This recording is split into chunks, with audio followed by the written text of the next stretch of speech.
Festival de Cannes 2018, jour 5, Vincent Cassel et Tina Kunakis incognito, Catherine Deneuve-Brune. On ne va pas se mentir, ils ne verront pas un seul film.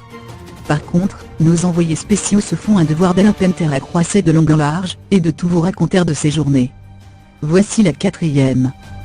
Jour 5 à Cannes ou plutôt jour 1, pour le nouveau trio Voici qui aura pour but de disséquer tous les faits et gestes des stars sur la Croisette.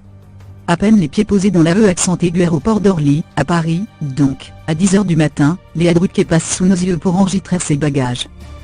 Sans maquillage et le sourire aux lèvres, la sétrice en marinière fait des courbettes au serveur, qui lui tend son thé café ou autre boisson destinée à la remettre sur pied avant de décoller, la classe. Après un voyage en zone de turbulence, notre équipe arrive à Nice douchée. La faute à la pluie et au tonnerre, qui ont décidé de s'inviter à l'événement en même temps que nous.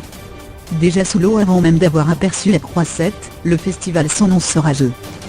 Qu'à cela ne tienne, nous montons dans le taxi qui nous éclabousse de son pessimisme. Cannes, c'est plus ce que c'était. Cette année c'est vraiment bizarre, il n'y a pas de star et nous on le ressent bien. Et alors là avec la pluie ça, n'a vraiment rien d'un festival.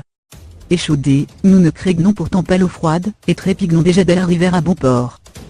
Le rôle est passé entre la première team, dont les valises sous les yeux semblent aussi lourdes que celles qu'ils transportent. Nous ouvrons la marche afin d'investir le palais des festivals pour récupérer accent aigu et relire notre accréditation.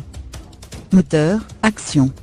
Alors qu'Audrey Pulvar remballe les caméras de son talk show cannois pour se mettre à l'abri des gouttes, l'équipe Voici s'arme de courage pour tenter, malgré les mauvais présages du chauffeur, de repérer des stars au brushing humide. Au programme, tournée des hôtels, pieds de grue et crampes assurés en espérant croiser du beau monde.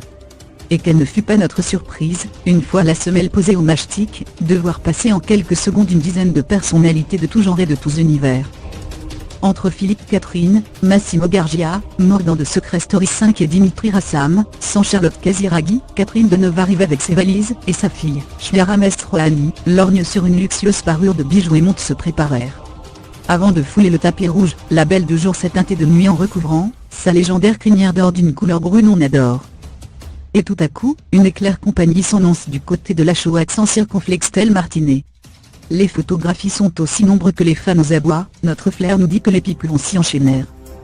Ça tombe bien, il est 17h45, l'heure de fouler les marches vient de sonner, et les célébrités se empressent de sortir de leur tanière. Si Camélia Jordan a rejoint ses pénates incognito en envoyant des sonas à ses copines, Caroline Roosevelt refuse poliment qu'on la prenne en photo. De leur côté, les lumineuses figures du 7e art descendent les marches du hall d'entrée avant de monter celle du palais des festivals, Jeanne Fonda, Claudia Cardinal, Mamie Calsan, Dany Bonne, Ludivine Sagnier, Christopher Nolan et Nicolas Coster-Waldau, Jam Lannister dans Game of Thrones, qui a enfin récupéré sa main droite. Quand un couple de stars arrive au mauvais moment. C'est le défilé de stars dans le hall de la show accent circonflexe tel Martinet, quand un couple décide de quitter l'établissement incognito. Mais raté. Sous des lunettes noires et un tranche beige, on reconnaît Vincent Cassel poussant, tête baissée, sa valise à toute vitesse. Il est suivi de près par sa très belle compagnie, le mannequin Tina Kunakis. Avec sa casquette sur la tête, la jeune femme tente de passer devant les photographes, et les badauds en toute discrétion. Encore raté. Les amoureux sont repérés par tous les fans et les journalistes. Un mauvais timing pour le duo qui a tenté de se volatiliser de la Croisette à l'abri des regards. Et comme le sort semble s'acharner sur eux, leur voiture a tardé à venir les chercher. C'est donc à la sécueil du palace, que Vincent Cassel et Tina Kunakis ont dû attendre sous les flashs crépitants et les clients curieux.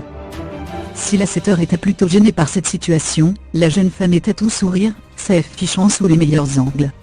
Le couple a tout de même accepté de poser pour les photographes avant de repartir, enfin, une dizaine de minutes plus tard. Soulagés, ils se sont empressés de monter dans leur véhicule.